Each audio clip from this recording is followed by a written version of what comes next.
किसी ने कहा साइंस लो, किसी ने कहा आर्ट्स, तो किसी ने कहा कॉमर्स से बेस्ट तो कोई ऑप्शन ही नहीं है।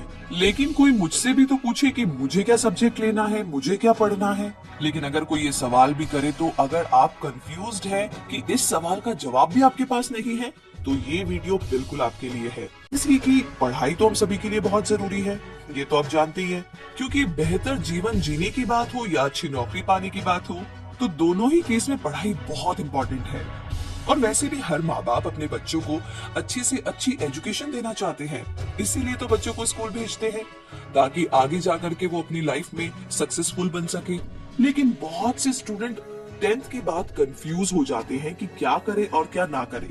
क्योंकि 10th के बाद अगर आप एक सही सब्जेक्ट नहीं चुनते हैं तो आगे जाकर के आपको काफी मुश्किलों का सामना करना पड़ सकता है। तो आज के इस वीडियो में हम आपको बताएंगे कि 10वीं के बाद क्या करें, What to do after 10th और क्या ना करें, और कौन सा सब्जेक्ट आपको चुनना चाहिए 10वीं कक्षा पास करने के बाद। क्योंकि 10th के बाद एक सही सब्जेक्ट को चुनना बहुत इंपॉर्टेंट है। और ये जानना भी जरूरी है कि 10वीं और 12वीं में हमें क्या क्या पढ़ाया जाएगा, जिससे कि आपको आगे जाकर के काफी हेल्प मिले। ज्यादा लोग बिना सोचे ही 10th के बाद कोई भी सब्जेक्ट ले लेते हैं जिनमें उनका इंटरेस्ट नहीं होता, फिर उसकी वजह से उनका आगे जाकर के पढ़ाई में मन नहीं लगता है, और मन नहीं लगता है तो वो फेल हो जाते हैं, फेल हो जाते हैं तो स्कूल छोड़ देते हैं, जो कि सबसे बड़ी गलती है। तो इसीलिए 10th के बाद एक सही सब्जेक्ट को चुनना बहुत इंपॉर्टेंट है एक अच्छा करियर बनाने के लिए। तो आइए जानते हैं कि हमें क्या 10th के बाद करना चाहिए, कौन सा सब्जेक्ट चूज करना चाहिए, साइंस, कॉमर्स या आर्ट्स, या फिर कुछ और। इसके साथ आपको ये भी जानने को मिलेगा कि आर्ट्स, कॉमर्स और साइंस में डिफरेंस क्या है और कौन सा सब्जेक्ट आपके लिए बेस्ट है। क्योंकि हमारे देश में 10वीं क्लास तक सभी स्टूडेंट्स को एक जैसा सब्जेक्ट पढ़ाया जाता है, लेकिन स्टूडेंट को अपने इंटरेस्ट के हिसाब से या फिर आगे जाकर के 12वीं के बाद क्या करना है उसके हिसाब से सब्जेक्ट को चूज करना होता है। तो अगर आप सही सब्जेक्ट चुनते हैं तो आगे जाकर के काफी इसका फायदा आपको होता है। और 10th यानी कि बोर्ड एग्जाम पास करने के बाद आपके पास आमतौर पर 3 सब्जेक्ट होते हैं, पहला आर्ट्स, दूसरा कॉमर्स और लास्ट साइंस। तो ये मेन सब्जेक्ट है जो कि आपको 10th क्लास के बाद चूज करना होता है। तो आइए जानते हैं इन सब्जेक्ट्स के बारे में। पहला है 10th के बाद आर्ट्स सब्जेक्ट क्यों ले। 10वीं पास करने के बाद सबसे पहला सब्जेक्ट जो आता है वो है आर्ट्स। ये सब्जेक्ट वो बच्चे लेते हैं जिनके 10वीं बोर्ड एग्जाम में कम मार्क्स आते हैं। 50% लोगों के मन में ये वहम है कि आर्ट्स लेने से आगे जिंदगी में कुछ भी स्कोप नहीं है, इस सब्जेक्ट को लेने से कोई फायदा नहीं है। लेकिन ऐसा बिल्कुल नहीं है। इस सब्जेक्ट को अगर आप अच्छे से पढ़ते हैं तो आगे जाकर के आप एक अच्छे पॉलिटिशियन, वकील, कोर्ट जज बन सकते हैं। इसके अलावा आप हिंदी, संस्कृत के प्रोफेसर भी बन सकते हैं। अगर आप आगे जाकर के पॉलिटिक्स, प्रशासनिक सेवा या वकील बनने या समाज सेवा में आपका इंटरेस्ट है तो आप आर्ट्स सब्जेक्ट को चूज कर सकते हैं।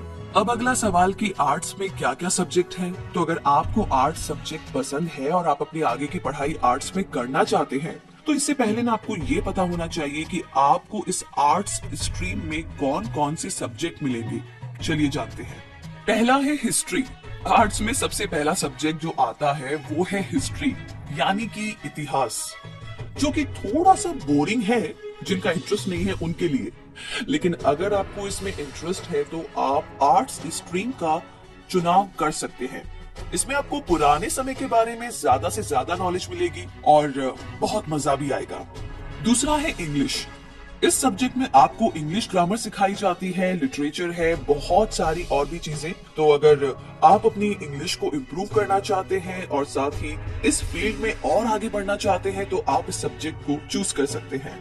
तीसरा है ज्योग्राफी, जिसे हम भूगोल भी कहते हैं, और इसमें आपको पृथ्वी के बारे में ज्यादा जानकारी मिलेगी, जैसे कि भूकंप कैसे आता है, सुनामी इत्यादि।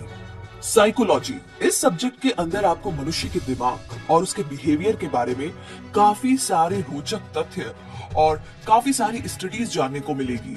अगला है पॉलिटिकल साइंस। इस सब्जेक्ट के अंदर आपको भारत के गवर्नमेंट यानी कि सरकार से रिलेटेड काफी सारी चीजें पढ़ने को मिलेगी। इकोनॉमिक्स। इस सब्जेक्ट के अंदर आपको भारत की इकोनॉमिक्स यानी कि गुड्स एंड सर्विस सेल के बारे में ज्यादा जानकारी मिलेगी। संस्कृत। इस सब्जेक्ट में आपको संस्कृत भाषा सीखने को मिलेगी अगर आप संस्कृत भाषा सीखना चाहते हैं तो। अगला है सोशियोलॉजी। इस सब्जेक्ट के अंदर आपको सोसाइटी से रिलेटेड यानी कि समाज सेवा के बारे में काफी कुछ पढ़ाया जाएगा। अगला है फिलोसफी। इस सब्जेक्ट के अंदर आपको इंसान के बारे में बताया जाएगा कि लोग क्या सोचते हैं, कैसे स्ट्रेस फ्री रहे, कैसे खुश रहे, बहुत सारी और भी चीजें। तो ये सब आप समझ सकते हैं अगर आपने फिलोसफी की पढ़ाई की है तो ये तो थी आर्ट सब्जेक्ट की बात। और आगे 10th के बाद कॉमर्स सब्जेक्ट क्यों ले और क्या क्या करना चाहिए, तो आइए इस बारे में जानते हैं। आर्ट्स के बाद में जो दूसरा सब्जेक्ट आता है 10th पास करने के बाद, वो है कॉमर्स। इस सब्जेक्ट को आर्ट्स के मुकाबले में थोड़ी सी ज्यादा इंपॉर्टेंस दी जाती है। ऐसा इसलिए क्योंकि इस सब्जेक्ट को लेने के लिए आपको 10th क्लास में 60% के करीब होने चाहिए, तभी कुछ स्कूल आपको ये सब्जेक्ट देते हैं। और अगर आपको बैंकिंग में इंटरेस्ट है, या फिर आप सीए बनना चाहते हैं, या फिर आगे जाकर के कंप्यूटर की पढ़ाई करनी है, तो ये सब्जेक्ट आपके लिए बेस्ट है। इस सब्जेक्ट से आप बैंक में मैनेजर, अकाउंटेंट इत्यादि बन सकते हैं। तो अगर आप इन सब में रुचि रखते हैं, इंटरेस्ट रखते हैं, तो आप इस सब्जेक्ट का चुनाव कर सकते हैं। कॉमर्स में कौन कौन से सब्जेक्ट होते हैं, आइए जानते हैं। अगर आपको कॉमर्स स्ट्रीम को चुनना है तो इससे पहले आपको कुछ बातें पता होनी चाहिए कि आपको इसमें कौन कौन से सब्जेक्ट पढ़ाए जाएंगे। ये जानना बहुत जरूरी है आपके लिए। आइए जानते हैं। पहला है अकाउंटेंसी। इस सब्जेक्ट के अंदर आपको हिसाब किताब सिखाया जाता है, जैसे कि बिजनेस, बैंक में पैसा जमा करना और निकालना आदि। इकोनॉमिक्स। इस सब्जेक्ट के अंदर आपको भारत की इकोनॉमिक्स यानी कि गुड्स एंड सर्विसेज और सेल के बारे में ज्यादा जानने को मिलेगा। तीसरा है बिजनेस स्टडीज। इस सब्जेक्ट के अंदर आपको बिजनेस के बारे में पढ़ाया जाता है कि कैसे बिजनेस करें और इसमें क्या क्या जरूरत है इत्यादि जैसी चीजों के बारे में बताया जाता है। मैथमेटिक्स। इस सब्जेक्ट में आपको मैथ सिखाई जाती है, जो कि आपको आगे जाकर के कई जगह काफी काम आने वाली है। इंग्लिश।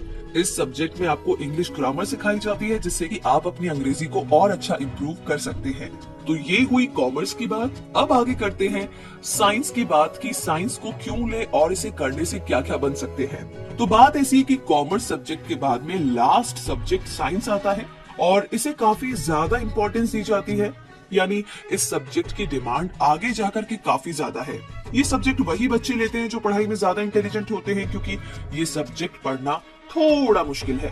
अगर आप पढ़ाई में तेज नहीं है तो इस सब्जेक्ट को आप बिल्कुल भी ना चुनें। लेकिन अगर आपको आगे जाकर के इंजीनियर, डॉक्टर, साइंटिस्ट बनना है तो आप इस सब्जेक्ट का चुनाव कर सकते हैं। साइंस को दो सब्जेक्ट में बांटा जाता है। पहला है मेडिकल और दूसरा है नॉन मेडिकल। यानी अगर आपको डॉक्टर बनना है तो आपको मेडिकल साइंस चुनना होगा, और अगर आपको इंजीनियर बनना है तो आपको नॉन मेडिकल सब्जेक्ट चुनना होगा, जिसमें आपको बायोलॉजी सब्जेक्ट की जगह पर मैथ्स पढ़ाया जाएगा। तो साइंस में भी बहुत सारे सब्जेक्ट्स हैं, क्योंकि ये सब्जेक्ट एक मुश्किल और बेहतर सब्जेक्ट है। इसलिए अगर आपको ये सब्जेक्ट चूज करना है तो आपको इसके बारे में जरूर पता होना चाहिए कि आपको इसमें कौन कौन से सब्जेक्ट पढ़ने होंगे। आइए जानते हैं। फिजिक्स। इस सब्जेक्ट के अंदर आपको पदार्थ, गति और ऊर्जा इत्यादि जैसे टॉपिक्स के बारे में जानने को मिलेगा। दूसरा है केमिस्ट्री। इस सब्जेक्ट के अंदर आपको रसायन विज्ञान के बारे में पढ़ने को मिलेगा, जैसे कि पानी, केमिकल, गैस जैसे पदार्थ के बारे में। तीसरा है बायोलॉजी। इस सब्जेक्ट के अंदर आपको जीव विज्ञान के बारे में जानने को मिलेगा, जैसे कि मानव शरीर, ऑर्गन्स कैसे बनते हैं, कैसे फंक्शन करते हैं, डिजीज, बहुत सारी और भी बातें।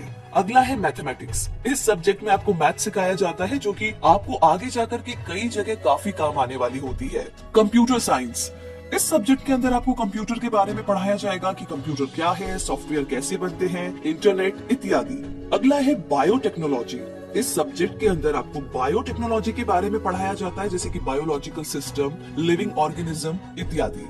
और अगर अब आगे बात करें 10th के बाद डिप्लोमा कोर्स की, तो अगर आप 10वीं क्लास के बाद स्कूल नहीं जाना चाहते हैं और इसकी जगह पर कोर्स या प्रोफेशनल कोर्स या डिप्लोमा कोर्स करके एक अच्छी जॉब करना चाहते हैं, तो आप ये कर सकते हैं। 10th क्लास के बाद बहुत से इंस्टीट्यूट है जो आपको डिप्लोमा करवाते हैं अलग अलग चीजों में, जो कि आपको जॉब दिलाने में काफी हेल्प करते हैं। आइए जान लेते हैं कि आप 10वीं क्लास पास करने के बाद डिप्लोमा किन सब्जेक्ट्स में कर सकते हैं।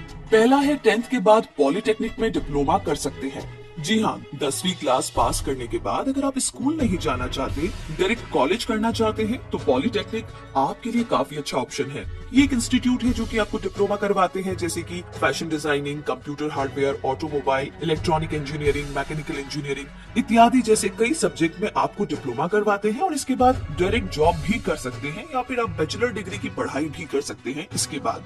दूसरा है 10th के बाद ITI में डिप्लोमा कर सकते हैं। जी हाँ, अगर आप पॉलिटेक्निक नहीं करना चाहते हैं तो एक और ऑप्शन है, 10th के बाद में आप ITI कर सकते हैं। ये एक इंडस्ट्रियल ट्रेनिंग इंस्टीट्यूट है जहाँ पर आपको अलग अलग चीजों में कोर्स करवाए जाते हैं जिससे कि आप आसानी से जॉब पा सकते हैं। तो बस अब आपके पास काफी सारे ऑप्शंस हैं, आप सुनिए सबकी लेकिन करिए अपने मन की, क्योंकि आपके अंदर से जो जवाब आएगा इन सारी इंफॉर्मेशन को सुनने और जानने पहचानने के बाद, आई थिंक वो डिसीजन आपके लिए बेस्ट होगा। तो बस अपना डिसीजन लीजिए और इसी के साथ बहुत सारी शुभकामनाएं आपके साथ है। तो उम्मीद करते हैं कि आज का हमारा ये वीडियो आपके लिए बहुत ही यूजफुल और हेल्पफुल रहेगा। अगर ये वीडियो आपको पसंद आया है तो इस वीडियो को लाइक कीजिए, शेयर कीजिए, चैनल को सब्सक्राइब कीजिए और हमारे लेटेस्ट वीडियो को देखने के लिए इस बेल आइकन को प्रेस करना ना भूलिए। इस वीडियो को देखने के लिए बहुत सारा धन्यवाद।